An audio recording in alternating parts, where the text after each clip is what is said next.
Alright, we should be live. Microphone looks good. Alright, it's that time again where I get ready for the upcoming pre-release. So, as of this recording, Modern Horizons 3 will be out literally next week, right? To be able to draft it for sealed pre-release events. Technically, you should be able to draft it too. But yeah, it'll be the pre-release kits, and as is always my thing when a new set is coming out, I like to go over the instant speed effects and wraths in the format, because I think if you are not prepared for those, you lose more games than anything else in the set. Like, this is what I focus on first whenever a new set comes out. So I have a list over here off to the side, which should not be on the preview screen, and it isn't good, so that I can find all the cards, so that way I don't miss any, because when I used to do these, I just used to go, okay, I'm going to sit down, I'm just going to go over every card, and somehow going over almost 300 cards at a time, I managed to miss a card or two somehow. Don't know how, but...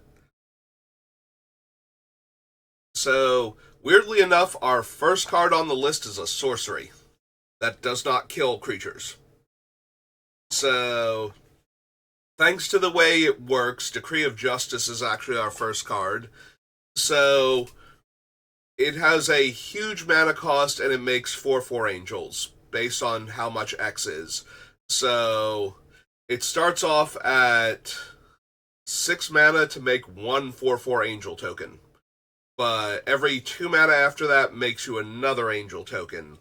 So somewhere around 8 mana, it's decent, and past that, it starts paying you back, but you have to be pretty flooded or the game has to have dragged on incredibly long. And either way, you have to have not died. The important thing for this discussion, though, is what happens when you cycle Decree of Justice. So, since you can cycle at instant speed for white and 2, when you cycle it, you can pay an additional X, and X is the number of 1/1 white soldier creature tokens you make. So, if your opponent has 5 mana, they can rally the troops, or whatever the make 2 1/1s is called, and draw a card. So, and every mana past that, so at 6 mana they can make 3, and so on. They get an additional 1/1, which is going to dramatically throw off combat math if you're attacking with a lot of large ground creatures, especially those without trample. Like, even Menace, this really messes up the combat math where you thought you were going to kill them, and now you're very much not going to. This has also been downshifted to an uncommon, so you will see this a lot more. The fact that they get to make a bunch of 1/1s and draw a card means that this thing is probably going to see some amount of play, depending on the format, like how fast it is. But suddenly having a large number of bodies can really throw off combat math, and you get to draw a card off of that. And every once in a while, you'll make a bunch of angels because that's the correct thing to do. So you will see this card. So just be aware of that if you're attacking with a large number of ground creatures and you don't know how your opponent's going to survive this. This might be the thing that lets them survive this. It also might be the reason why you're dead on the crackback, too, if they suddenly don't have to chump with their other larger creatures in order to not be dead here, if they can chump with a bunch of 1/1 tokens that they just made. That's the biggest thing about this thing being at instant speed. Otherwise, it's a go wide token making strategy card. So, up next is Dog Umbra. So, Dog Umbra heralds back to what used to be called Totem Armor. It's now called, is it Umbra Armor? Did they just make it the thing? Yeah, Umbra Armor. Well, this originally debuted in Rise of the Eldrazi. So this version is a 2 mana enchant creature with flash. So if you put it on your opponent's creature, it becomes a pacifism. If you put it on your creature, it functions as the Umbra armor, which is the next time this creature would be destroyed, instead you remove all damage from it and destroy the aura instead. So it basically functions like a shield counter that only triggers when something would actually kill the creature. So this thing having flash is not a huge deal. It means that they can stick it on on your creature pre-combat to stop it from attacking or blocking. Using it on their creature is where it becomes the surprise. You thought you had this, but you don't now. In that regard, it plays a lot like any of the other 2-mana instant speed save your creature cards. Take up the shield, for example. This one only has the totem armor aspect of it for saving the creature. The rest of the time, it's going to be a removal spell, like a straight up pacifism. So, in that regard, at least, you don't have to worry about it enhancing the creature afterwards, which is one of the things I find most frustrating when I try and bait out combat tricks like this. It's like, okay, I'm going to throw a bunch of things on your attacker, and you're going to save it, and I'm going to lose one of my guys.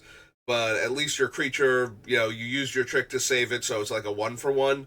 But then when it leaves behind, like, +1/+1 counters or things like that, tends to throw me a little more, because of the way I tend to play. But yeah, that's the main thing to worry about, is that it can save their creature mid-combat. But it's not going to enhance the creature in any meaningful way, so any trades that were going to happen are probably now a 1-for-1, but not the 1-for-1 you were expecting. So if this is what you're worried about, just be aware of it and maybe change your blockers accordingly, but it's not as high an impact as similar cards like this have been. It's more high impact because it's a removal spell that they can use to save their creature instead. So in that way, it plays kind of like the what was that one thing? Valor Stance, where you had the choice of giving your creature indestructible until end of turn, or destroying like their 4 toughness plus creature. Let's see. Next up is Flare of Fortitude. So this is part of a cycle.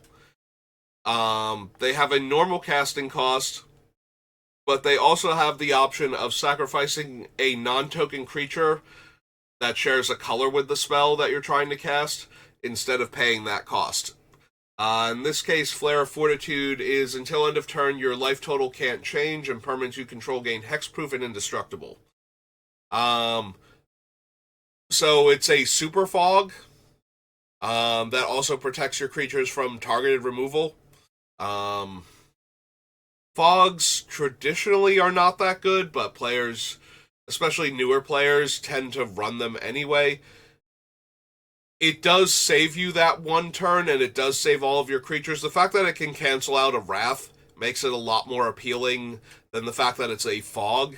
So, but a lot of times that's how it's going to function in limited games of Magic. It's just going to blank an entire combat step. But it's one of those fogs that only prevents the damage that's going to happen from the opponent's stuff, effectively. So, in that regard, it's at least potent when you play this. There have been fogs before where they're like 2 and 3 mana. Usually like in the 3 mana range, where they only prevent the combat damage your opponent's creatures would deal, thus allowing you to set up a bunch of advantageous blocks or attack into their stuff and only have their stuff die. So, depending on whether you're attacking or blocking, if you're attacking, just be aware that this might be the card that saves them, so that you don't overcommit and die on the crackback. If they're attacking into you with this thing, try to set up as many... It functions a lot like trying to set up advantageous blocks against a mass pump effect. Like, instead of putting your 5/5 on their 5/5 and your 4/4 on their 4/4, consider putting your 5/5 on their 4/4 and your 4/4 and like a 1/1 on their 5/5. So that way, if this is what you think they have, this way you're keeping your larger creatures because they're not going to get eaten by um, the combat trick. They're going to bounce off of their creatures instead, and you'll lose your smaller creatures, but you'll have the board presence of still being able to outmuscle most of their creatures if that's not what this is. um, so just be aware of this one's existence. Like I said, it functions a lot like playing around. All of my creatures get +2/+1 until end of turn. Like, you put your bigger creatures on the smaller creatures so that your bigger creatures will survive, and let the smaller creatures multi-block and get killed off by the combat trick instead. So that way you still maintain a decent board presence afterwards. If that's what you think their big trick is Flare of Fortitude. After the Flare, get to scroll down here. Yeah, not a whole lot of instant speed trickery going on in white this time around. So, Orm's Chant is not one of those cards you have to worry about playing around.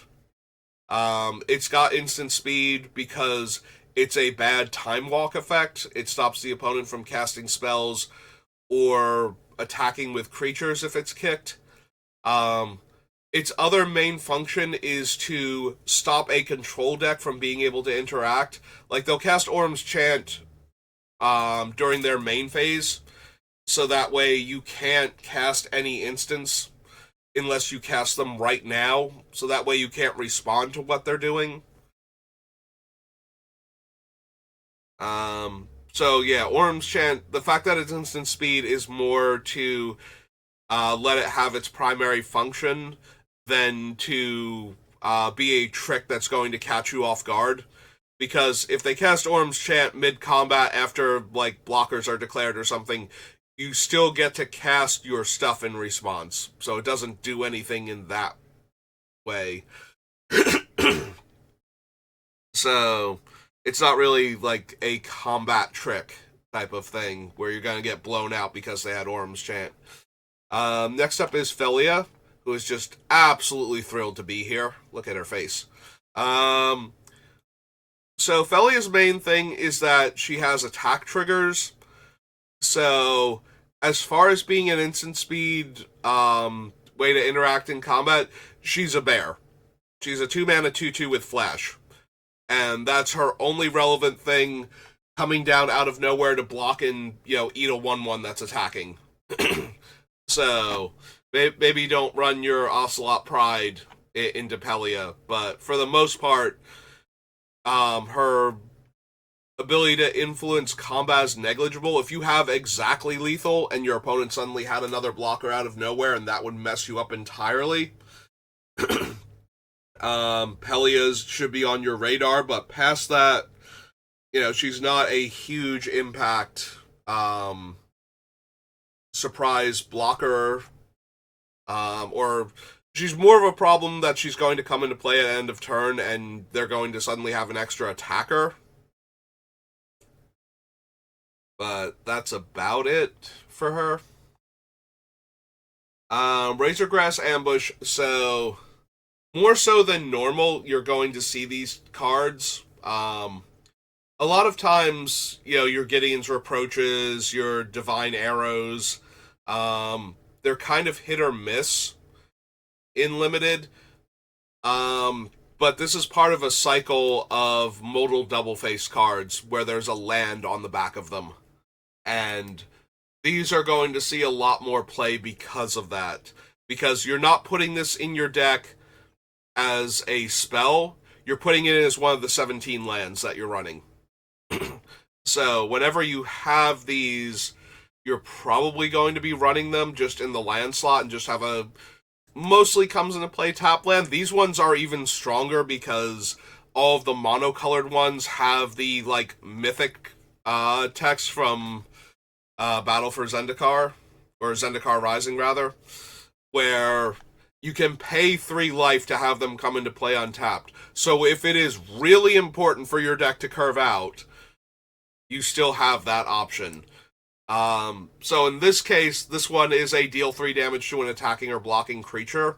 You're going to see this one way more often than you normally would if it was just like a 2 mana deal 4 damage and had no other, like didn't have the modality of this type of card.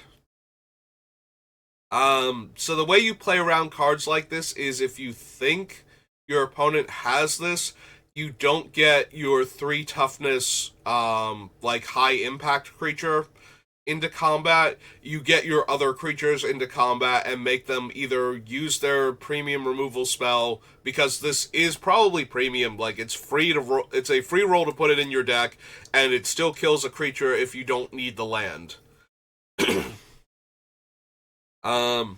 So you either try and get them to use this situational premium removal spell on your worst creatures, so that, or make them waste the mana by holding up the mana to deal with the more threatening creature.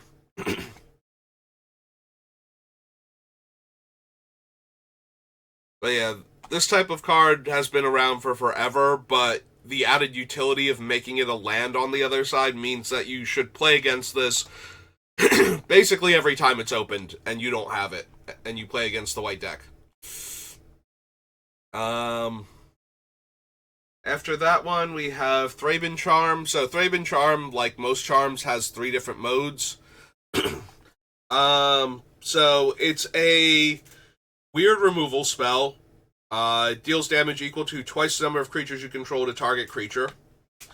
So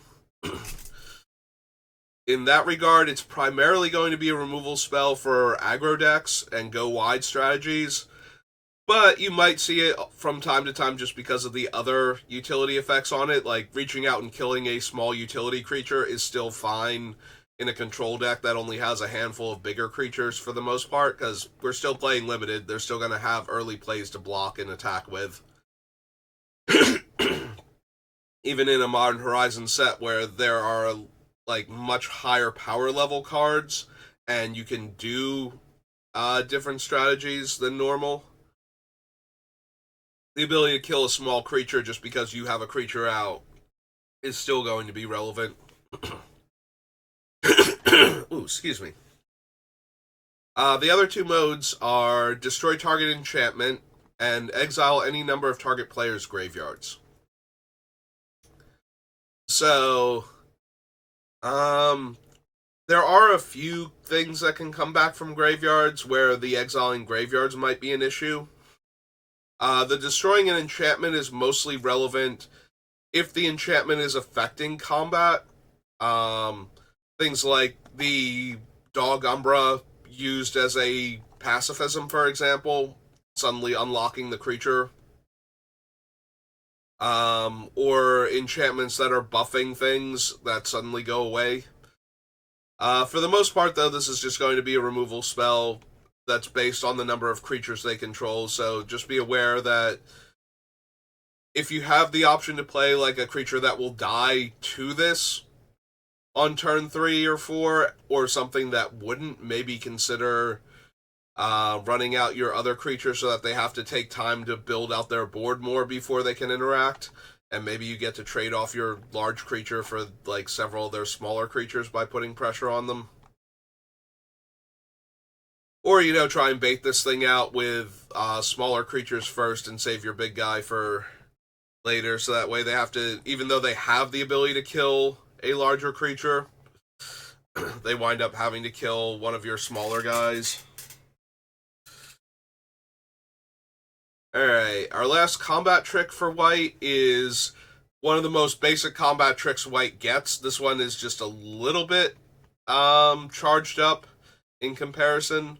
So it's +2/+2 for 2 mana, which is normal.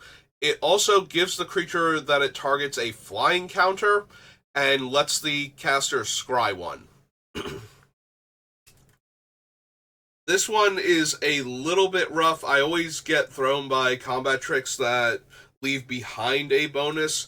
So my main goal when trying to play around combat tricks is to force them out as early as possible, because if I have a 2-2 and you have a 2-2, and you use your combat trick to win combat where your 2-2 kills my 2-2 and you get to keep your guy. That's way less of a problem in a game that goes like 6-7 turns than it is if you use this combat trick to save your 5-5 versus my like my 4-4 and my 2-2 block it, and you use this to save your 5-5 and now your 5-5 flies.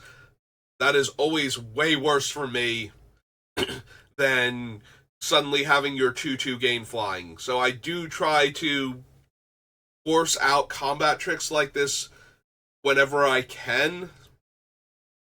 So that way they're trading like their 2-mana trick for my 2-mana creature instead of their 2-mana trick for my 5-mana creature, and keeping their much larger and more impressive creature alive. So the ones that leave behind stuff that make the creature more problematic to deal with are still frustrating to me. At least this is an increasing power, but it does make their 2-mana play suddenly a flying creature when it probably had decent stats as a 2-mana creature to begin with. I'm just looking at this rare next to it that's suddenly a 2-2 flying first strike. Oh, this thing already had flying. Never mind. White Orchid Phantom, you're a terrible example here. But yeah, suddenly having their small creature gain flying is still annoying, but it's not as bad as late in the game when suddenly their 5-5 has flying forever. And our last card in white is Wrath of the Skies, which, as the name implies, is in fact a wrath. So it's a bit of a weird wrath. It's energy based, so it's 2 white and X. The caster gets X energy. Then they can pay any amount of energy, and they destroy each artifact, creature, and enchantment with mana value less than or equal to the number of energy paid this way. So they do have to have energy from other sources or be able to pay enough to destroy everything that's problematic for them. But they also get to sculpt it so that if they have the higher casting cost permanents, they get to keep theirs and destroy yours at the same time. So just be aware of this, especially if you're trying a go-wide aggro strategy with low-costing creatures, or token creatures that have no mana cost, because we're going to see in this set they're starting something a bit weirder and different, where they're basically doing the paper equivalent of alchemy conjuring cards, where the token has the exact stats of the card it's mimicking, right down to copying its casting cost. There are cards in this set that make Tarmogoyf tokens, and those tokens are considered to have a 1 casting cost, so they have a mana value above 0 and would add to devotion and things like that. There's also been some very sparse hints about Bloomburrow, which is going to potentially have token makers that also follow this trend. But that has not been true for the longest time in Magic. The only way you ever had tokens with casting costs was when they were token copies of cards that were already in play that you made a token copy of, and now the token copy has the same casting cost as the permanent. Well, now they're making cards that make tokens that are copies of existing cards, but aren't, like, directly copying something on the battlefield, for example. Normally that's what you would have to do, but these ones are just making tokens that represent things that used to be normal Magic cards, and therefore still have the casting cost in them.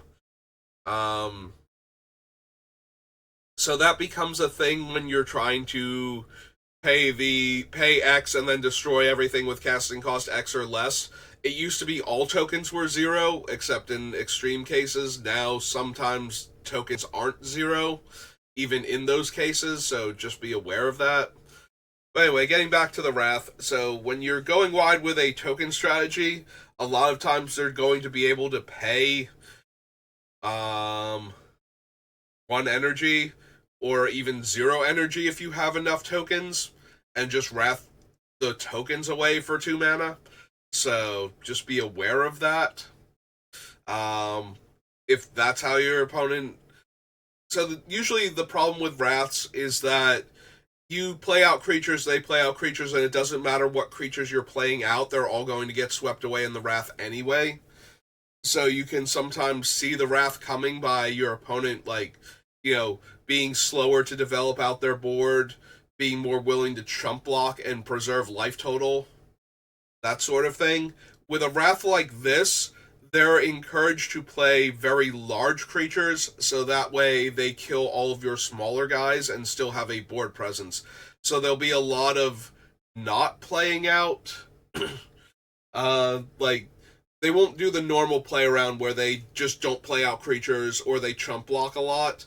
They're going to play out their biggest creatures as soon as possible and use them to block you, like, your medium-sized creatures, and then try and wrath away all of the smaller things and keep their big guy in play. So just be aware that that's going to be the play pattern with a card like Wrath in the Skies. Also, if you're playing against the energy deck, they'll be able to wrath very cheaply a lot of the time because they'll have energy from other sources and they'll be able to protect their creatures while still killing all of yours without having to dump like 5 mana into the wrath in order to get enough energy to do the thing while keeping their biggest guy alive. So that's white. So now we move down into blue, which immediately has 3 out of the top 4 cards alphabetically. So we'll start with Aether Spike. So Aether Spike is a mana leak, but it's energy based. So you choose a target spell, you get 2 energy, then you may pay any amount of energy, and you counter the spell unless its controller pays 1 for each energy that was spent on Aether Spike. So if your opponent tapped out for their spell, you get 2 energy and you can spend 1 of them to counter their spell. If it's closer to, like, they have 1 mana available, you can still mana leak effectively. The more modern mana leaks, the ones that only cost like 2 extra or the spell is countered.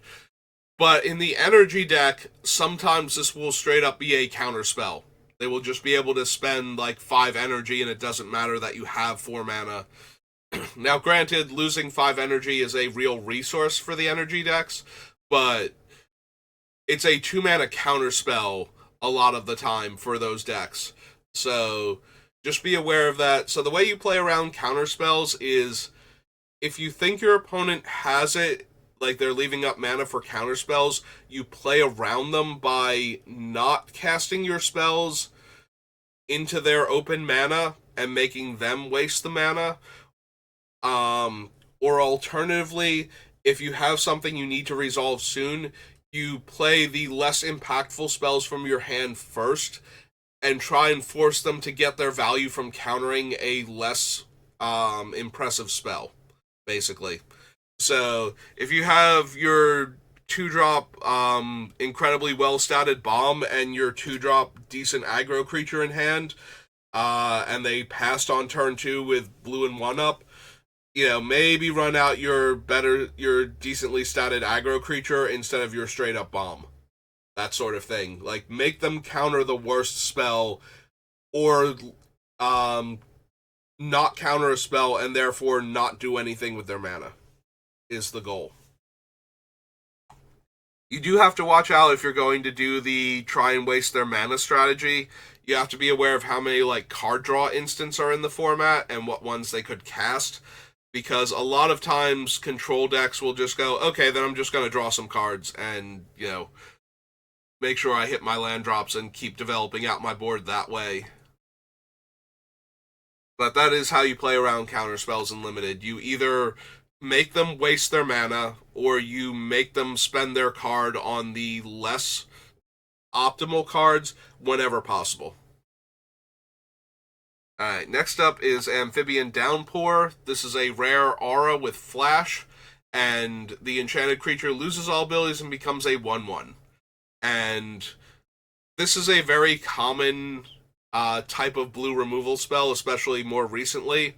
where it just takes the abilities away from the creature and makes it like bad stats.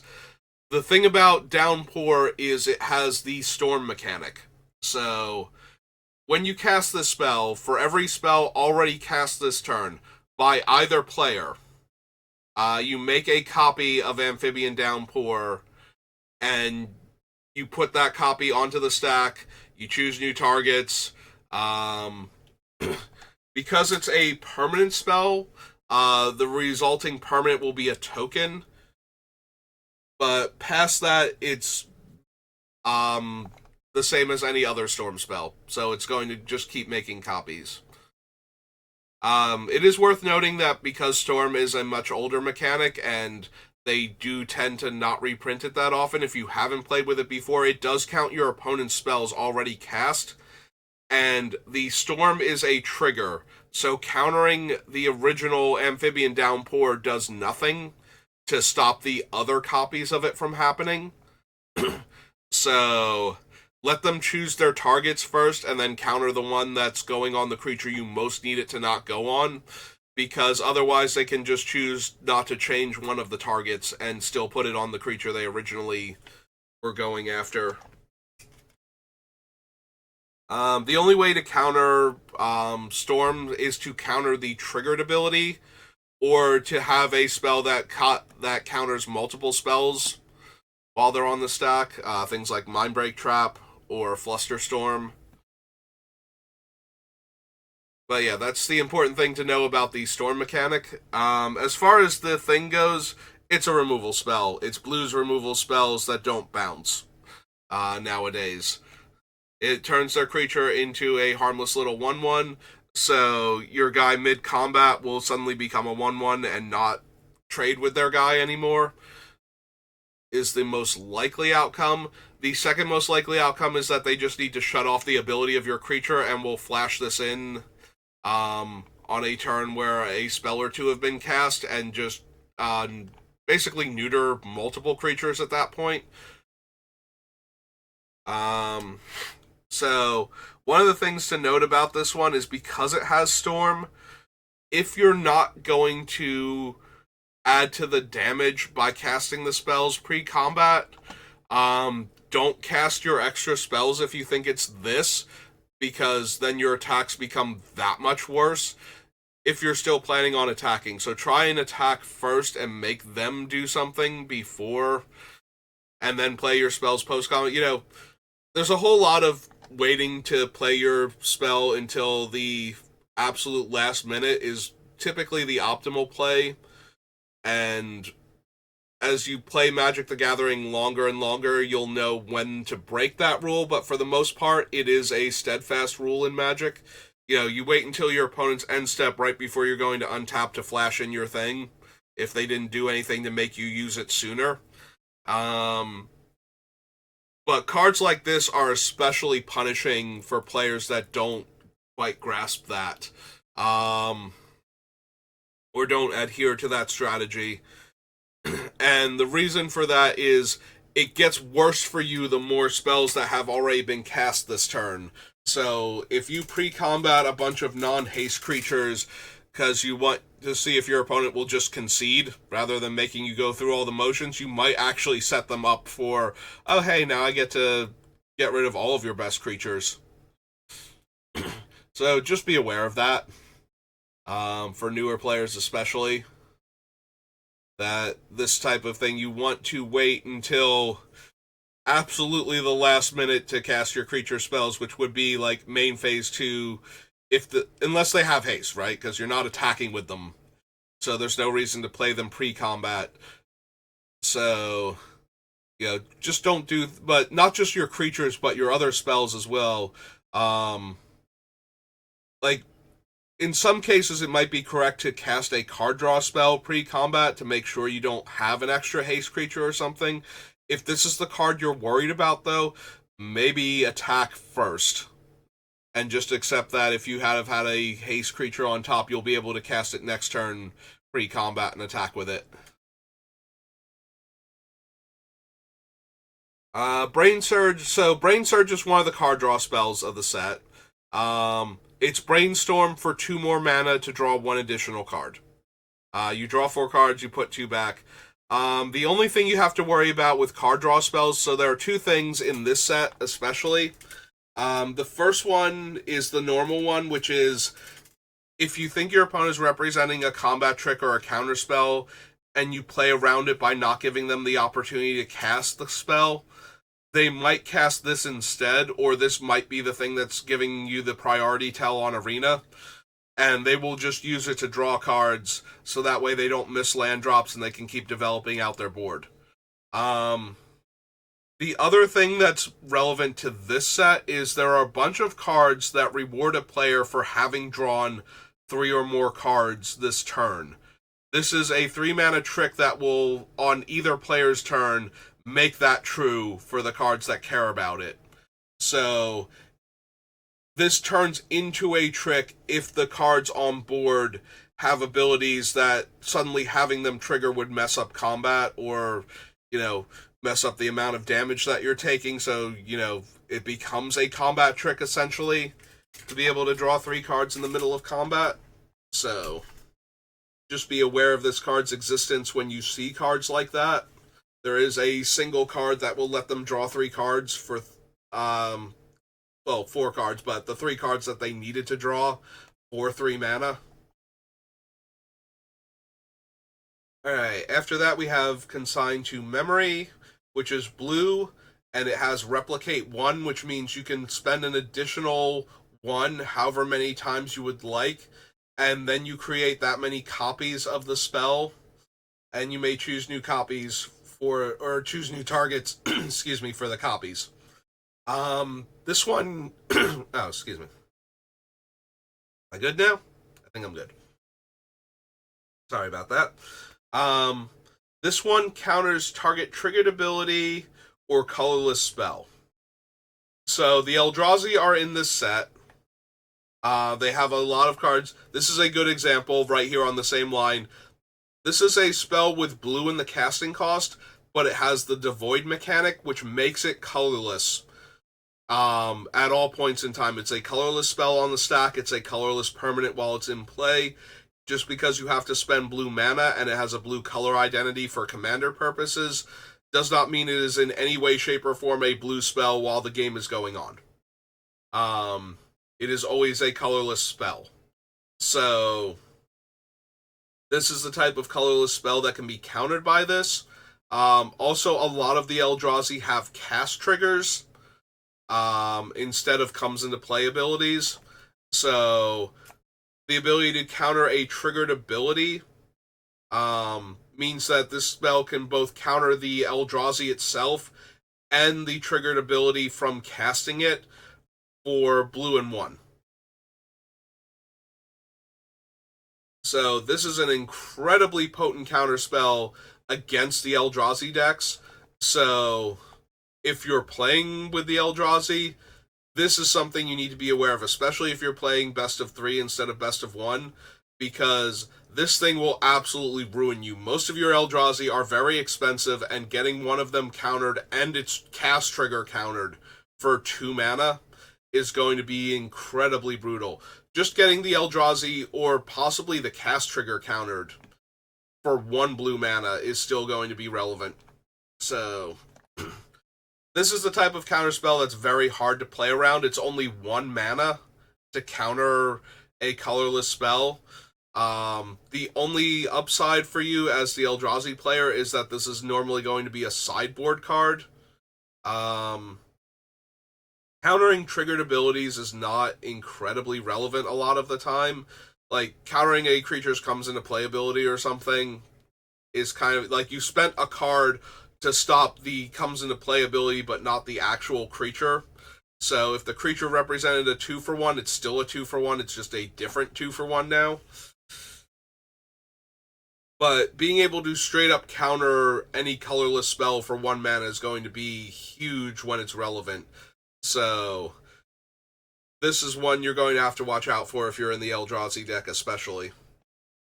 It's really hard to make your opponent waste mana too. Like, they only need to leave up 2 mana to counter your scariest Eldrazi and its cast trigger.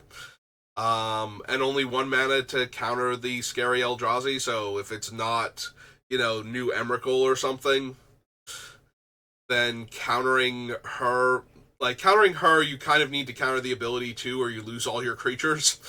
But anything less than that, they can probably just counter your best spell for 1 mana, like something that you spent 7 or 8 mana on. So just be aware of this thing. Try to bait it out as soon as possible if you think they have it. Because you want to get your less scary, less mana intensive Eldrazi countered if at all possible.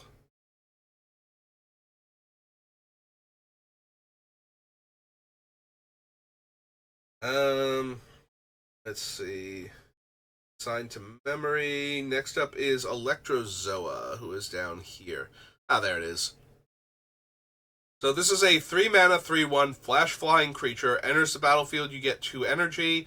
Beginning of your pre-combat main phase, tap Electrozoa unless you pay energy. So this thing has reasonable stats. It's a very aggressive creature. It is a 3 mana 3 power flyer. That does mean it needs a downside, and in this case, it's a very energy intensive card that doesn't give you a ton of energy on its own. So the big thing about this card is opponents that don't have a ton of energy production will probably flash this in to trade with your decent sized flying creature. They will try and trade off a 3/1 flyer for your like 2/2 flyer or something, since this thing won't be able to function as a 3/1 flying creature past like 2 turns. So in that regard, it's a weird blue creature kill spell, functioning a lot like Black's flash creatures, where their whole idea is that they're going to come into play and trade for something, and therefore function more like a removal spell than a creature. Electrozoma or Electrozoa is in that same vein a lot of the time. If they are the energy deck, though, this is a very efficient aggro creature for them to beat down early and often with, and that will change the play patterns with it. So if your opponent is the energy deck, you need to be aware of this one, because they might decide it's correct to flash it out and trade with your creature. When they're not the energy deck and they're blue, though, if they have this thing in there, it might just suddenly pop out and eat one of your guys, trade for one of your guys in combat. So just be aware of that thing's existence in that regard. Next up is Flare of Denial. So Flare is the blue one of the group. It is straight up cancel.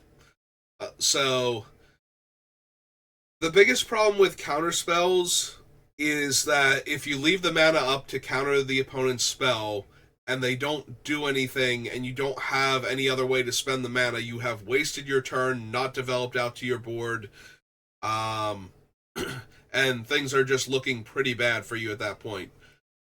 The most powerful counter spells in Magic are free, though, and they allow you to use your mana as efficiently as possible, and Flare of Denial is no exception to that. So if the opponent develops out their board with like little creatures before casting like some big scary doomsday flyer, and now they're tapped out, if they have access to Flare of Denial, they are not tapped out. Their little creatures can be used to protect their larger creature from basically any spell. So just be aware of that even when they're tapped out, there is a slim chance it's this thing. It is a rare, so playing around a rare that you haven't seen can be very difficult, and oftentimes is not correct. But just be aware of this card's existence, because that might be why they tapped out for their giant scary creature after holding up mana on other turns.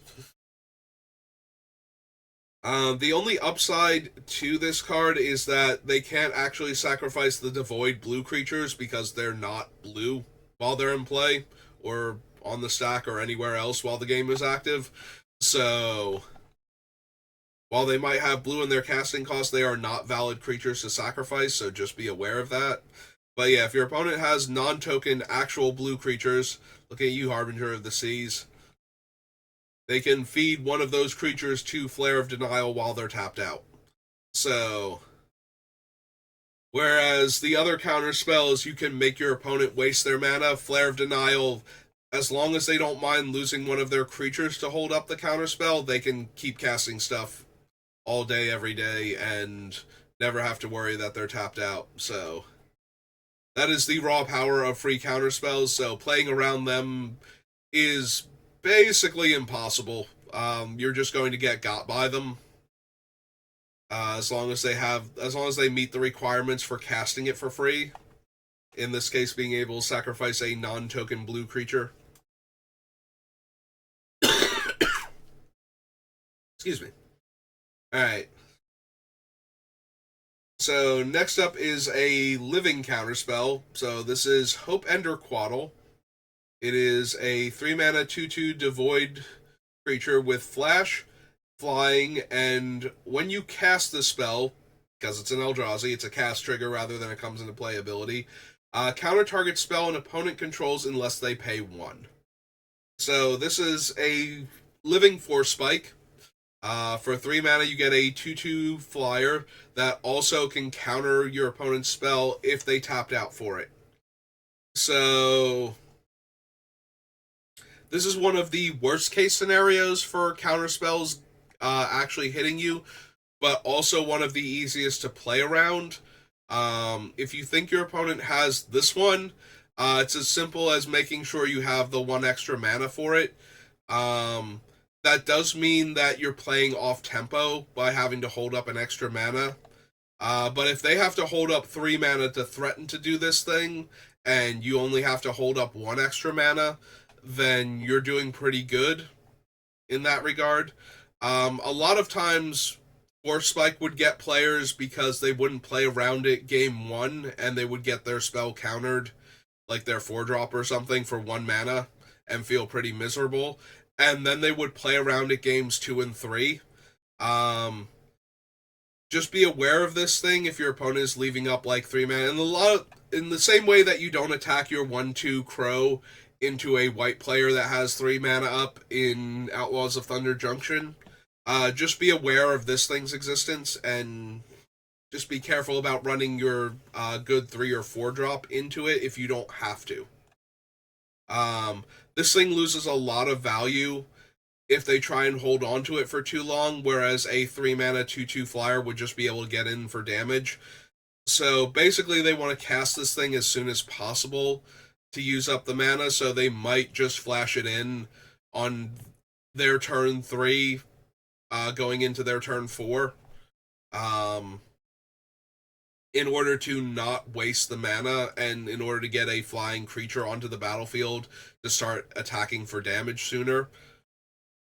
So yeah, as long as you don't let them get the full value out of this thing of countering your 3 or 4 drop and getting a 2/2 flyer, depending on whether they were on the play or on the draw, you should be fine. Like, Windrake weirdly has not been quite good enough in Magic lately, so if you can just make their guy still be Windrake with Flash, then you should be good. Next up is the Hydroelectric Specimen, which is another one of the modal double face cards that becomes a blue land on the back. So this one is a 3 mana 1/4 with Flash. Enters the battlefield, you may change the target of target instant or sorcery spell with a single target to Hydroelectric Specimen. So this one is able to disrupt your opponent's targeted removal by redirecting it to a 1/4 away from your much better creature. It can also pull positive auras and buffing spells. White, Black, Green has a modified matters sub-theme, so they have positive auras in those colors. So being able to draw one of those away from the intended creature and preventing them from having an additional modified creature with a bonus and being able to augment your creature is pretty potent. So, again, it's a modal double face card that has a land on the backside. You will see these things, so just be aware of its existence. Um, you're already in danger of getting 2-for-1 with auras to begin with. Don't make it the full-on 3-for-1 where you lost the aura, they get a creature, and they get your aura's effect. Um, yeah, just be careful of things like this guy.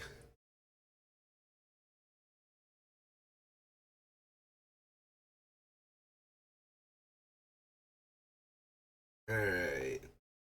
What comes next? Sink into Stupor is next. Which we have to go pretty deep for. Return target spell or non-land permanent opponent controls to the owner's hand. So this is another modal double face card. So again, you will play against these. So this one is a bad cancel or an expensive hoodwink, basically. So because the modality makes the spell cost a little bit more to have the option as the land, this is essentially a counter spell that returns it's a remand. By returning the spell to the opponent's hand rather than full on countering it, you only get the tempo play of them having spent all of their mana on their spell and not having gotten the effect of that spell.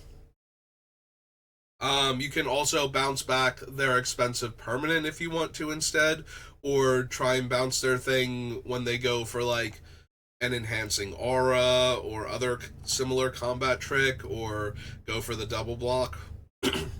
You know, the usual things that you get your opponents with when you have a bounce spell in hand. But this one has the added benefit of being able to return the spell off of the stack to the controller's hand. So that way it effectively counters the spell, and this gets around spells that normally can't be countered because it's returning it directly to the hand from the stack. It's not actually countering the spell, but it is removing it from the stack and therefore essentially countering it. But for the purposes of game rules, spells that can't be countered can be hit by this and bounce back to the hand, and the spell is essentially countered at that point until the next time they go to cast it. So yeah, it's a combination bad counter spell / bounce spell. So you play around that the way you play around that normally. The fact that it's 3 mana does help a little bit. It's a lot more mana intensive to leave it available than, you know, like a failed forwarding would be, for example. Next up is Strict Serenade, which is a reference to Swan Song. Similarly to Swan Song, Serenade is a very efficient counterspell, and the efficiency is traded off for by letting the opponent have a 2/2 blue flying bird token to make up for it. So this one counters an artifact, creature, or planeswalker. So Strict Serenade is not a particularly good card for limited. Trading your opponent's spell and your mana and your spell for them getting a 2/2 instead is not the best use of an actual card. Now, you can always imagine the extreme upside to a card like this, where it's 1 blue, counter their best creature, and they get a 2/2 flyer out of it. The problem with that is they're still getting a 2/2 flyer out of that. And a 2/2 flyer that you gave them, because you traded your card for their card, but you gave them a 2/2 flyer also. So you're trading mana efficiency for giving them a 2/2 flyer. That makes this card very, very unplayable in the early stages of the game. The thing that you're countering has to be something extremely potent in order for it to be good. Now, you take this card into like a commander game or something where all of the creatures have amazing value, and a 2/2 flyer when you start at 40 life is basically nothing, and you get the ability to also counter their high impact artifact and planeswalker spells. A card like this looks a lot more appealing. But in limited, you're giving them a card that can chunk for 1/10 of your life total in exchange for the mana efficiency of countering their 6-drop for 1 mana. Excuse me. Sorry, I got really sick last week and still have a tiny bit of that left over, and all of this talking is not doing me any favors.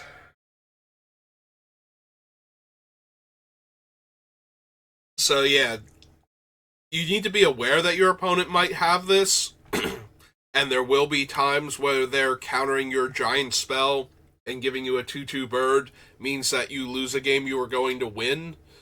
But at the same time, I don't think you're going to see this one as often. There aren't as many creatures, and some of the creatures in this set that are worth countering for 1 blue mana have cast triggers that are going to be problematic for you because they're Eldrazi. So, this does not counter the cast trigger off of any of those Eldrazi spells either. So, it's even more at a disadvantage than normal, I believe. It is still a 1 mana counter target creature spell, though, which you're going to see people try and play with this. So just be aware of its existence. Again, spells that are this cheap, it's very hard to punish your opponent for leaving up 1 extra mana a lot of the time. So your goal is to try and get them to counter the second best spell that you have instead of the best one. Or try and set it up where they're trying to counter Eldrazi Titans, if you can. Obviously not the Titans, but any of the other high casting cost, good cast trigger Eldrazi are going to mess them up if they're leaning this hard on Strict Serenade. Next is Tune the Narrative, which I believe is just a card draw spell. Yeah. 1 blue, draw a card, get 2 energy. Again, this is more relevant if the opponent has a bunch of things where they can spend energy at instant speed to do things and they're missing energy.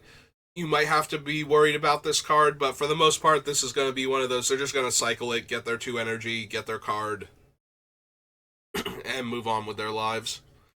Ugin's Binding is blue and 2. It is a devoid spell because Ugin is also colorless all of the time. It returns a target non-land permanent you don't control to its owner's hand. So it is a very expensive, for this type of effect, bounce spell. It is attached to a mythic, though, so there's got to be more to it.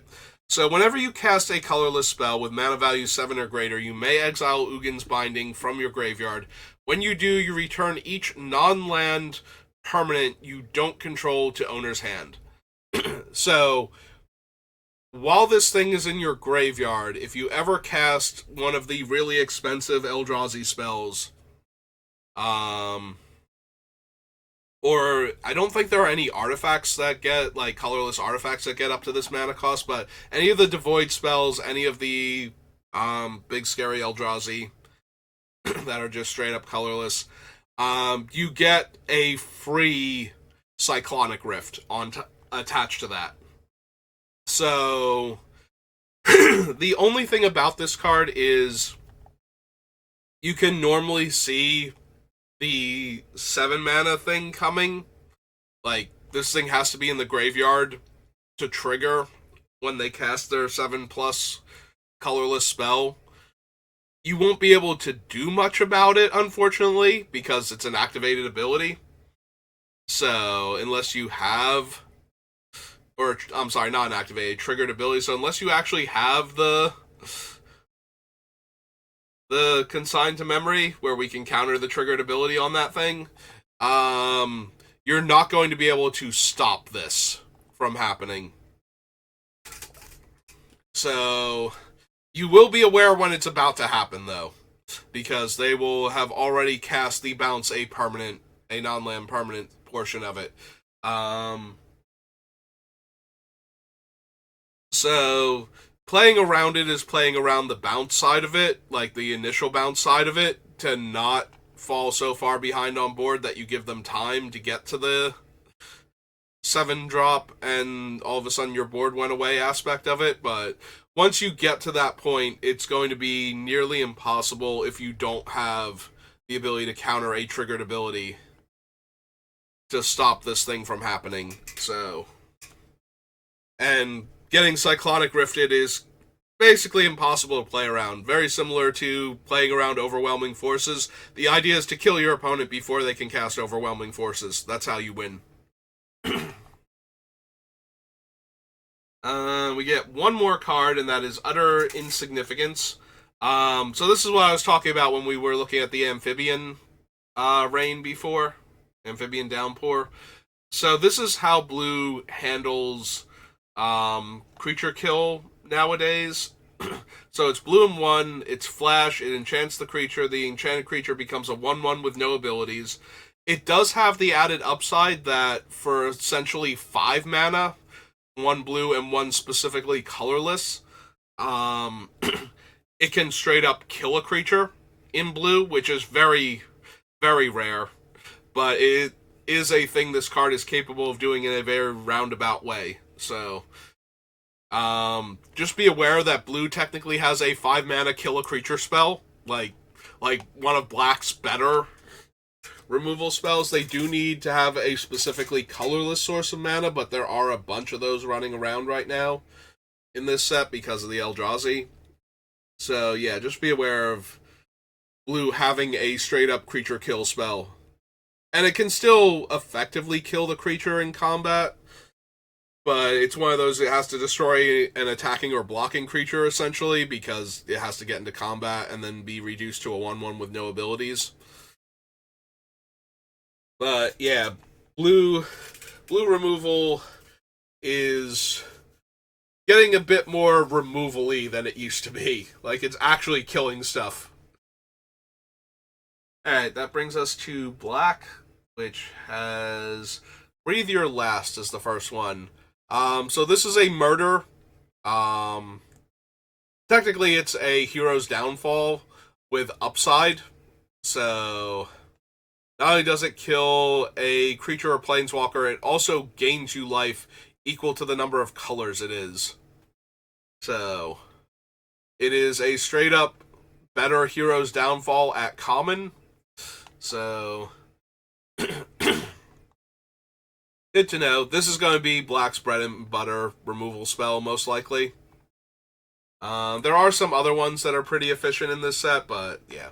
So just be aware of it. That's like black's reach out and kill a creature is only 3 mana at instant speed and kills anything and can gain them a little bit of life too, which is super relevant in close games where the damage really matters. Like, if you're attacking them for more than lethal and suddenly your best creature is dead and they gained a life or 2 off of it, you might not be attacking for lethal anymore. So, Consuming Corruption is 2 black for an instant. It deals X damage to target creature or planeswalker and gains the caster X life based on the number of swamps that player controls. So this used to cost like 4 mana. And used to be a single black pip. It used to be like black and 3 and would do basically the same thing. Now it only costs 2 black. So if your opponent is very heavy in black, you'll know what the largest size creature they can kill with this thing is. The fact that it will also gain them life equal to the number of swamps they have, regardless of the size of your creature. Like, if it's in the mid to late game and they have 6 swamps in play, but you have nothing but 2/2s, they're still gaining 6 life off killing your creature. So, just be aware of that one. They can gain a lot of life even if they're not killing your largest creature. I don't know why they're using it on not your largest creature, but if you have like a whole bunch of little creatures, then they're going to blank all of the damage and kill one of your guys. So just be aware of that one. Next is Eviscerator's Insight. So this is a card draw spell in black. It does require sacrificing a creature or artifact. And it costs 2 mana instead of like the 1 mana for like Corrupted Conviction. But it does have the ability to flashback. So they can just use their mana when you go to kill their creature in order to draw cards, and then later on, when they don't have anything better to do, they can just leave this mana open, and your next kill spell, is going to fail, and they're going to get... It's not going to fail, but they're going to get to draw 2 cards because of it. And you're not going to get any of the added bonuses, like the gaining life from those other 2 spells we just looked at. So... Other than that, it's a card draw spell, so... There's no real playing around this one. It's just like, yeah, okay, you got to draw 2 cards because I killed your creature. I still got your creature off of the table. That's the important part. Fell the Profane. So for 1 more mana than the common one, you don't get to gain life, and instead you have the option to play this as a land. This is kind of like the problem with Expunge in Urza Saga. Expunge is black and 2, destroy target non-black, non-artifact creature. It can't be regenerated, and had cycling for 2. It's like, you will almost never cycle this card when your opponent is playing creatures it can kill. So, while this one is a land... Nobody wants to have to play this as a land. You get the option to play it as a land, so that way you don't miss your 3rd land drop and you get to cast your spells on time, but nobody wants to play this as a land. This is one of the ones where they absolutely put it in as a spell, and if they desperately, desperately need a land, they will play it as such. Past that, it's a creature kill spell. Same as all the other ones. Next up is Flare of Malice. So, this is the black free spell if you sacrifice a non-token black creature. Each opponent sacrifices a creature or planeswalker with the greatest mana value among creatures and planeswalkers they control. So, it's an edict effect that always gets the highest casting cost creature on the opponent's side. Being free means that they can tap out of their stuff, like play their creature kill spell from hand, try and kill one of your other creatures, assign blockers, and then sacrifice one of their chump blockers to try and hit your biggest guy with this thing when they're on the back foot. It also means that they can spend a bunch of mana to develop out their board and then sacrifice their worst creature to cast this in order to push through damage to be mana efficient. But at the end of the day, it's just an edict that hits a specific creature on the board or thing that is tied. And in that regard, it's an edict, so the opponent will get to choose which one they're losing. But yeah, past that, it's just a removal spell. Next up is our second Wrath of the format, which is Toxic Deluge, which is a reprint from... primarily Commander. That's where it debuted. I think it's been in a Master set before this. But, yeah, it's Toxic Deluge. It's a very efficient Wrath. As long as the opponent has the life to spend on it, they will get to kill anything. And if they have the larger creatures, they also get to keep theirs while killing all of yours. So, the same thing I said about the energy deck Wrath, where... they can still deploy their stronger creatures because they know they'll be able to keep those alive. The same is true for Toxic Deluge. If you are going wide and they are going tall, you need to get them low on life enough that they can't Toxic Deluge for your entire board while keeping theirs, and that's a big ask a lot of the time. So most of the time, Toxic Deluge is going to be a Wrath that keeps their best creature around. The other thing to do is to try and outmuscle them so that they have to Wrath the board. Like, make your scariest creature bigger than theirs if you can. But that just means that you're losing your best creature now to this Wrath. So, it's kind of a lose-lose, which is what a lot of Wraths are to begin with, but especially the ones where you get to sculpt what they're killing. And last up is Wither and Bloom. The Wither side of it is -3/-3 to a creature until end of turn, so it's a cheap, efficient removal spell for early aggro creatures. and then later on they can exile it at sorcery speed to get a 1/1 counter on a creature they control. So it is entirely in here on this list as the removal spell, since the putting the 1/1 counter on it is at sorcery speed. Alright, give me 1 second.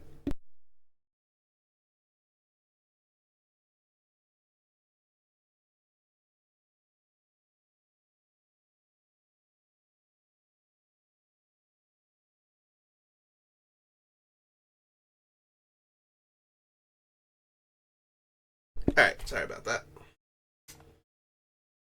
Alright, that brings us to red. So red's first instant speed piece of interaction is actually its flare, so Flare of Duplication. Lets you sacrifice a red non-token creature to cast it for free, and copies an instant or sorcery spell, and you may choose new targets for the copy. So, Flare of Duplication's main thing is that if your opponent goes for a removal spell on your red creature, you get to sacrifice that red creature and copy their removal spell and kill their best creature. Or kill whatever the best creature you can target with their own removal spell is. Also, you can just use this as a straight up 3 mana copy their removal spell. It's not very it's not like the one from Thunder Junction where you could potentially hijack the spell and copy it.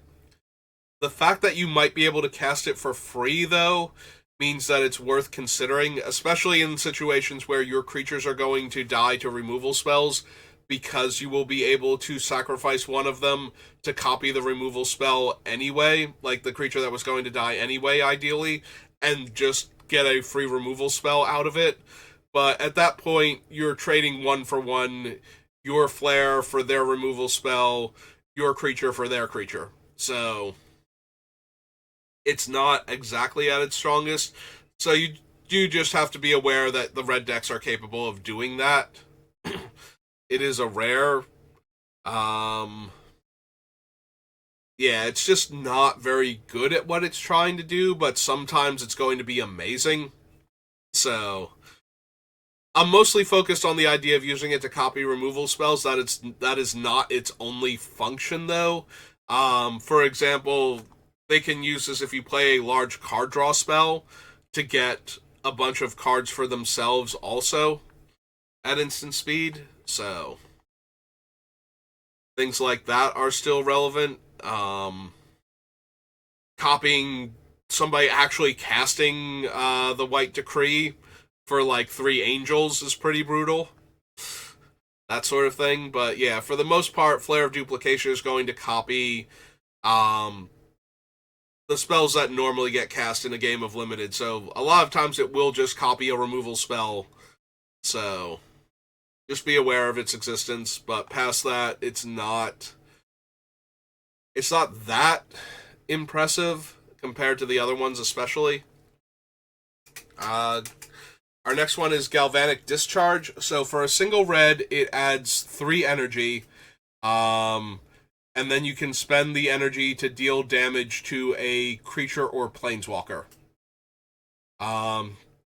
You aren't limited to just spending this 3 energy, so if your opponent is the energy deck and they cast this, they might be able to kill like a 4, 5, 6 toughness creature, or absolutely ruin your planeswalker for 1 red mana. But for the most part, it's going to be a creature / planeswalker targeting Lightning Bolt in decks that can't produce any extra energy. So just be aware that there is a Lightning Bolt style 1 red instant, deal 3 damage to a creature in the format. Speaking of 1 red mana, deal a bunch of damage, Ghostfire Slice. This spell normally costs red and 2. It's devoid, so things that have like protection from red or, you know, can't be targeted by red abilities can still get hit by it. But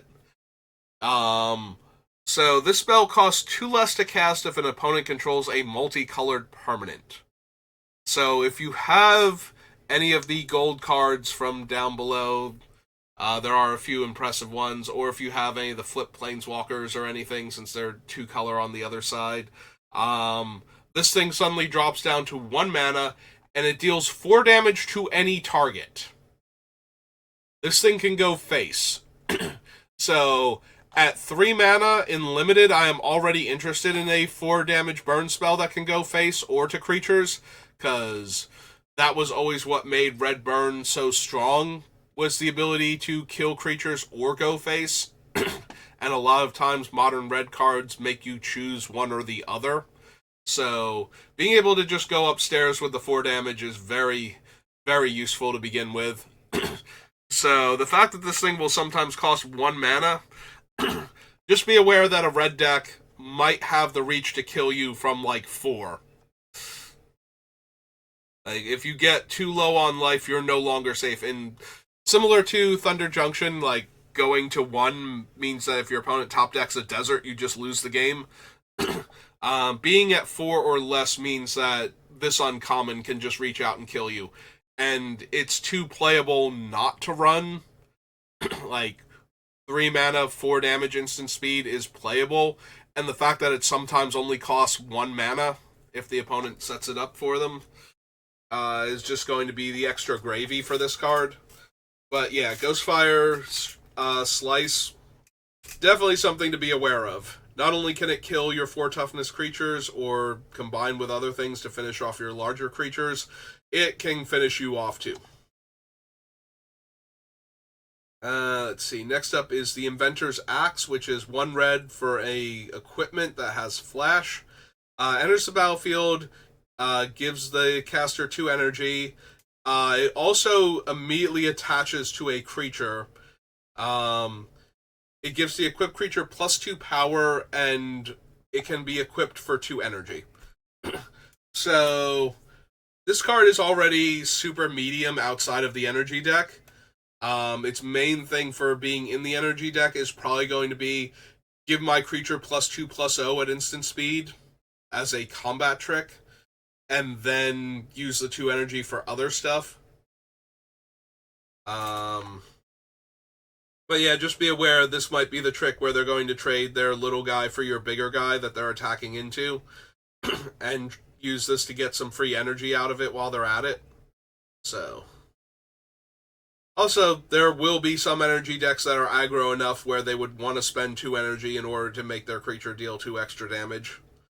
I have to believe most of them have better things to be doing with their energy, but that's not always going to be the case. Excuse me. So they might be running that as a bad combat trick plus a way to push damage in the mid to late game. Next up is Ral and the Implicit Maze. So this is a saga, but it makes it onto this list for Chapter 1, which is deals 2 damage to each creature and planeswalker your opponent's control. So it is a pyroclasm type effect. It can sweep away lots of little creatures that the opponent has. So if you're playing against a red deck, just be aware they might have a way to kill all of your little creatures. There is an actual pyroclasm in the set, and it does not deal damage to their things either. Also, be aware that your creature might die post-combat if they're attacking like their medium-sized creatures into your larger creatures. So yeah, that is Ral's Implicit Maze. It is a pseudo-wrath effect. Like I said, it's a pyroclasm, so you just need to be aware that your little guys are not safe, and your big guys might die if they get into combat with their medium-sized creatures.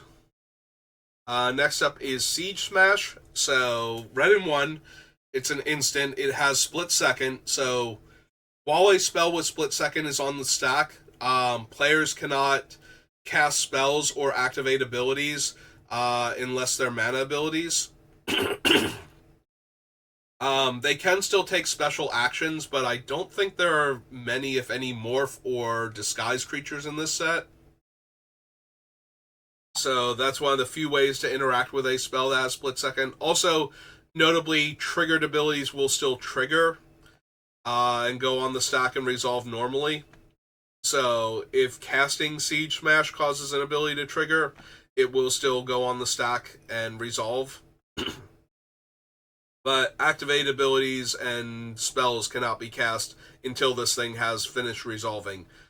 So it is a modal spell. It can destroy an artifact, or it can give a creature +3/+2 and trample until end of turn. So the biggest thing about this is if your removal spell that you can use to kill a creature doesn't actually kill the creature anymore after Siege Smash has resolved. Like, if you have the 4 damage burn spell, but now the creature has 5+ toughness, you won't be able to blow the opponent out by killing their creature in response to this. So they are still going to get the +3/+2 and trample anyway. That being said, it's a combat trick. You just need to be aware of it, and it will push through a little bit of extra damage. Again, this is one of the ones that I really like to try and get the opponent to use early, so that way they kill like my 2 or 3 mana creature with it instead of my 5 or 6 mana creature with it. And that is all of reds. Brings us to green. So green's first one that is relevant for our discussion is Collective Resistance. So this has Escalate, so you get one of the modes for free. Unlike Spree, you pay green in one and you choose one of these modes, and then you can pay an additional green to get one of the other modes, and you can spend 2 green to get both of them. So the modes are Destroy Target Artifact, Destroy Target Enchantment, and target creature gains Hexproof and Indestructible until end of turn. So the biggest thing about this card is going to be that third mode. This is the green, save my creature from your thing. It does give Indestructible also, which a lot of the times green's thing is I'm just going to gain Hexproof and cancel out your removal spell and save my guy. This time it also gets to win combat by not dying. It also has the added modality of being able to kill an artifact or an enchantment. So there are artifacts that are functionally creatures in this set. I forget how many actual artifact creatures are in here, but I think there are a couple. And there are a few bestow creatures also. So those are creatures that happen to also be enchantments because they can become auras that attach to creatures, but they're enchantment creatures all of the time. So that is something to be aware of. So this thing potentially is a 3-for-1 against the right deck. Saving their one creature and killing an artifact and an enchantment that also might happen to be creatures. Like, there are a few living weapons in this set, and there are a few artifact creatures also, I believe. And then there are the bestow creatures that are enchantments that are also creatures at the same time, so yes, this thing might be a removal spell for your creatures if they fall into the right category, and it will also counter a spell targeting their creature or save it from combat damage. So just be aware of this thing's existence. There's not a whole lot you can do about it other than, again, to try and get them to use it on something less important than their best creature. But it's also important to know that it exists so that you don't let your opponent untap with mana to protect their best creature. Like, maybe that's a reason to cast your kill spell on your main phase rather than on their turn. So that way you actually kill the creature. Next up is Foul Strike. This is the one with the... Yeah, there it is. So, Foul Strike is relevant. Its first mode is Destroy Target Creature with Flying. That's great and all. There are a lot of potent flying creatures out there that this thing will kill. The problem with this card is not that it kills creatures. The thing that you're going to have to be aware of is that it's for 3 mana, it is a 2-point permanent giant growth. It puts 2/1/1 counters on target creature. Reinforce unlike similar cards, similar mechanics in recent years, is not limited to sorcery speed. So you can just discard this card from your hand and pay 2 and a green to put 2 1/1 counters on target creature. Similar to the channel mechanic from Kamigawa, Neon Dynasty. Technically from Kamigawa original recipe also. It is a returning mechanic. So while this thing will get run occasionally to destroy a flying creature or to have access to a kill a flying creature spell, because green has a modified matters theme running through the Abzan nature of the set, you will see this card as a combat trick to get your guy modified at least as often as you will see it as a removal spell for a flying creature. So that is something to be aware of. This is the type of combat trick. It does cost 3 mana to do, so you will know when your opponent is capable of doing it. This isn't something like they cast a creature and they have like a mana or 2 left over. Which combat tricks do I need to worry about? No, it's like this thing is going to eat up a decent chunk of their turn to pull this trick off, so just be aware of it and block accordingly if you can. Gift of the Viper right next to it is another one that permanently augments the creature. Puts a 1/1 counter on it, a reach counter on it, a death touch counter on it, and untaps the creature. So, in addition to all of that, it might make their medium-sized creature suddenly stand up and, like, swat your flying creature out of the air.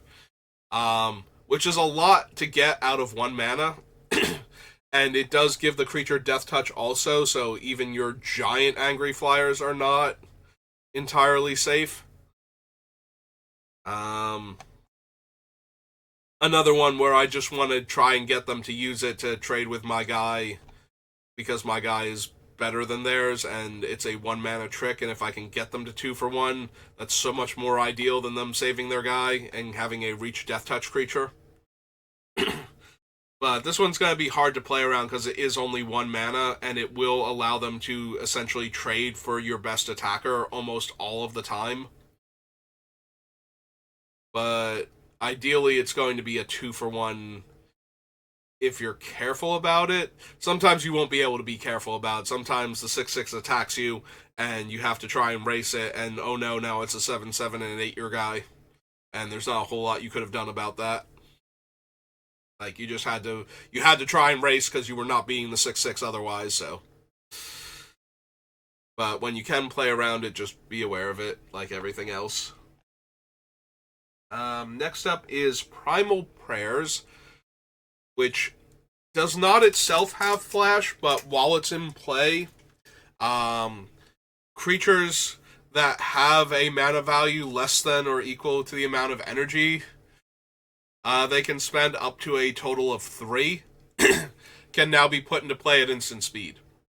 So just be aware that this thing also does grant flash to their cheap creatures if they have enough energy to spend on them. It's a reference to the card Alurin from Tempest, which gave players the ability to cast creatures at instant speed without paying their mana cost if their mana cost was 3 or less.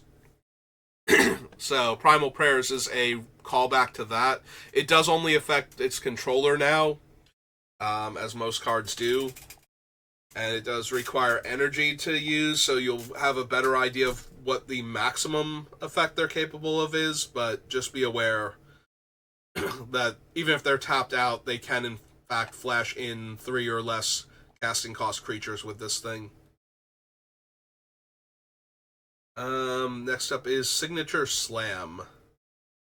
There it is. Green and 2, instant, put a 1/1 counter on target creature you control, then each modified creature you control deals damage equal to its power to target creature you don't control. So, against a deck that doesn't have a lot of modified creatures, this one is just a 3 mana punch that puts a 1/1 counter on the creature.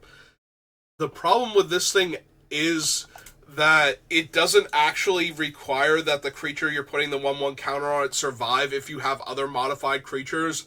you can still punch out the opponent's creature. So don't think you're going to get the 2-for-1 blowout if you kill their guy in response while they have other modified creatures. In fact, you might have to kill a different one if your creature is large enough to save it. But if they have enough where they're just overwhelming your guy, if they have like 6 power worth of modified creatures and they're trying to kill your 3 toughness guy, they're probably winning that fight regardless. So just be aware that you might not be able to negate this one the way you normally can a fight card by killing the thing that's fighting, because all of their creatures might jump in on this one. Alright, so that is all of the green cards that meet my thing, being flash spells, instants, and wrath effects. So that brings us to the multicolored spells, and the first one up is pretty brutal. This is Obtrusive Appropriation. So white, black, and 2, devoid, exile target non-land permanent, and you may cast that card for as long as it remains exiled, and you may spend colorless mana as though it were mana of any color to cast that spell. This is not quite as potent as Fractured Identity, because you do have to, the person that casts this thing does have to spend the mana for it, but it essentially kills your best creature or your other cool non-land permanent, and then gives your opponent the ability to cast that spell. So it's a removal spell. Just be aware of its existence. Know that your opponent might be able to actually straight up steal your guy after killing your guy. Next up is Invert Polarity, which is one of the weirdest cards we're going to talk about today. There it is. So, blue, blue, and red, instant. Choose target spell, then flip a coin. If you win the flip, you gain control of the spell, and you may choose new targets for it. If you lose the flip, counter that spell. So, this is one of those heads I win, tails you lose cards, where the coin flip just determines what benefit you get. There will be times where the player who's casting this desperately needs it to be a counterspell.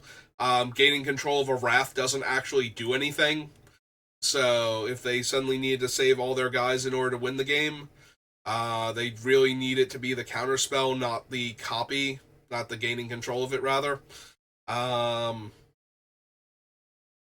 being said, a lot of times this thing is going to either counter your spell or worse, let your opponent get the effect of that spell. So a lot of the times you want it to counter your spell, because then it's just a 1-for-1 and you're good to go. You do not want them to gain control of your big card draw spell, your fancy creature, any of that sort of thing. So Invert Polarity is actually pretty scary. A lot of time you're going to be hoping it's a counterspell, but you play around it the way you play around every other counterspell. You try and make them waste their mana by not giving them a good target for it, or make them, spend their mana to try to counter your medium spell, so that way your good spells can resolve.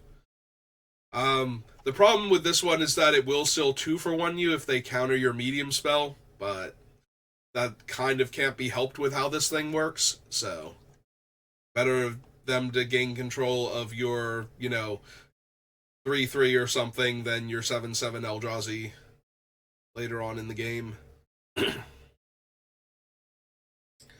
Next up is Legion Leadership.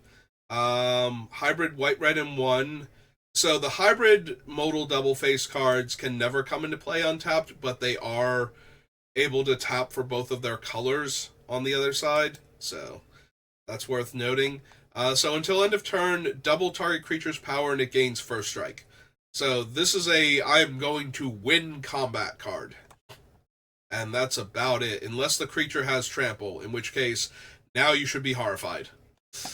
But yeah, it's one of those I'm going to win combat because your creature got into combat with me. So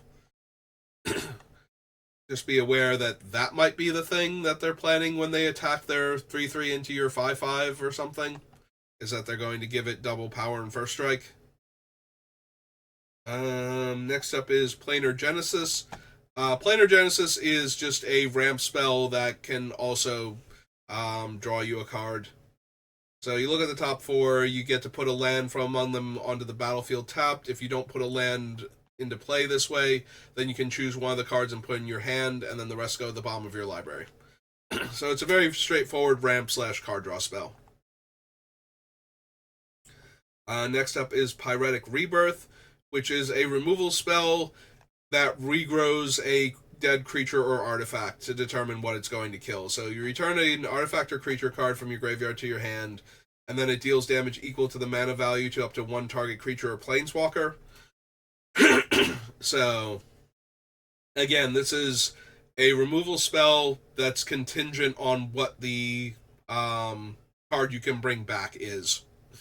So, you will be aware of what the best thing your opponent can do with this card is, but it's just a removal spell at the end of the day. So, next up is Revitalizing Repast. Puts a 1/1 counter on target creature, and that creature gains indestructible until end of turn, and it is the green-black modal double-face land. So, a 1-mana trick that permanently enhances the creature and makes sure it survives combat this time. Hooray! Yeah, it's very similar to those. It's very similar to the black spells where the creature doesn't die this turn because you spent the mana on it. Normally it brings the creature back from the graveyard instead, but since we're in 1-mana territory and it's hybrid, green is just going to let it be indestructible instead. So in that regard, it's also very similar to the green 1-mana tricks that save a guy. So, yeah, just be aware of this one. It's annoying, but what are you going to do? Rush of Inspiration is a blue-red hybrid modal double-face card, so it's the blue-red land on the back. It's just a card draw spell that gives energy. The caster draws 2 cards, discards a card at random unless they pay 2 energy. Oh, I'm sorry, it doesn't give energy.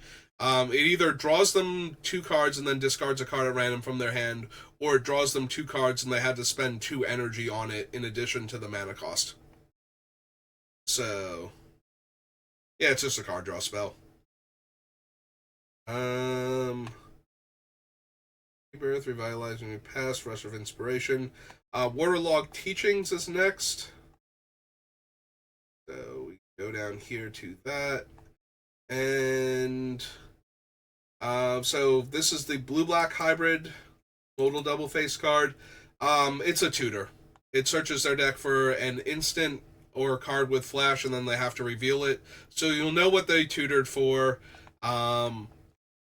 The fact that it's a modal double-face card means you will see it a lot, but it's basically just a card draw spell that draws a specific card. Alright, so real quick, there are a couple colorless cards that we need to talk about. So, Drownyard Lurker, Null Elemental Blast, and Warp Tusker. So, Drownyard and Warp Tusker, where's Drownyard Lurker? Both have the ability to cycle them from your hand, and they have an ability that when you cast or cycle them, you get a 0/1 colorless Eldrazi spawn token.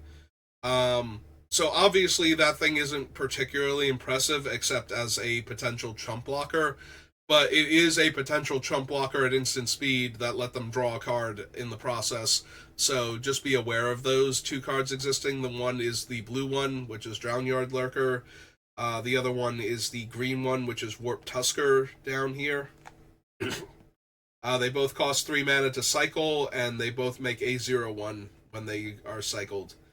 There's also Null Elemental Blast, which costs a single colorless, but it must be colorless, not generic. Counters a multicolored spell or destroys a multicolored permanent. So that's all of these cards up here that don't have Devoid, by the way. So there's not actually a ton that this thing can hit, because there's like 3 or 4 Devoid cards up here also. So, to throw off the math.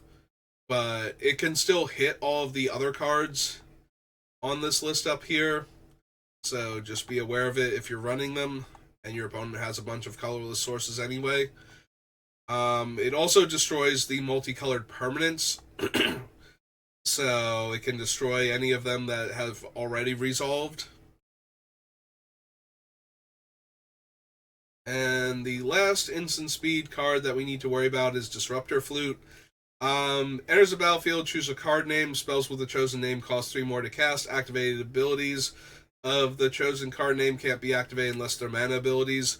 The fact that this thing has flash is not super relevant a lot of the time. You can just respawn to the opponent casting it by activating the abilities.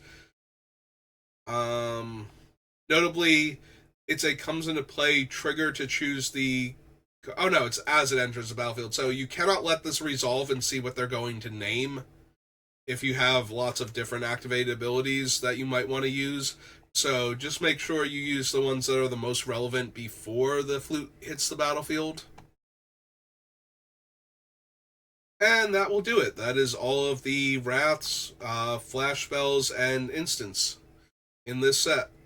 So I hope this helps you with your pre-release prep. I do believe that this is the most important thing to know when going into a new set, is what the opponent is capable of doing at instant speed to mess with your attacks, your blocks, what looks like lethal damage, what counter spells are in the format that you need to be aware of, and also the wraths, so that way you don't overextend because you don't realize a wrath is coming, because they're the ones that the opponent can play around by sculpting them to actually kill all of your stuff while leaving them with a good card in play. So I just think that these are the things that if I know these cards, I'm as prepared as I'm going to be going into a new set. Like everything else, you'll learn as you go. You'll get used to seeing the specific cards, the commons and uncommons that always show up, the rares and mythics that can blow you out by just being that powerful. But you really need to know the little edges that you or your opponent can get from like a combat trick at the right time, or a flash creature suddenly coming into play. And you really need to know what wraths can mess up your current strategy, like what they'll look like when they're being cast and how you can best anticipate them coming. So that's what I always do to prepare for the pre-release, and it always helps me out. I hope it helps you out too. Thank you for watching, and I will see you next time. Have a good rest of your day.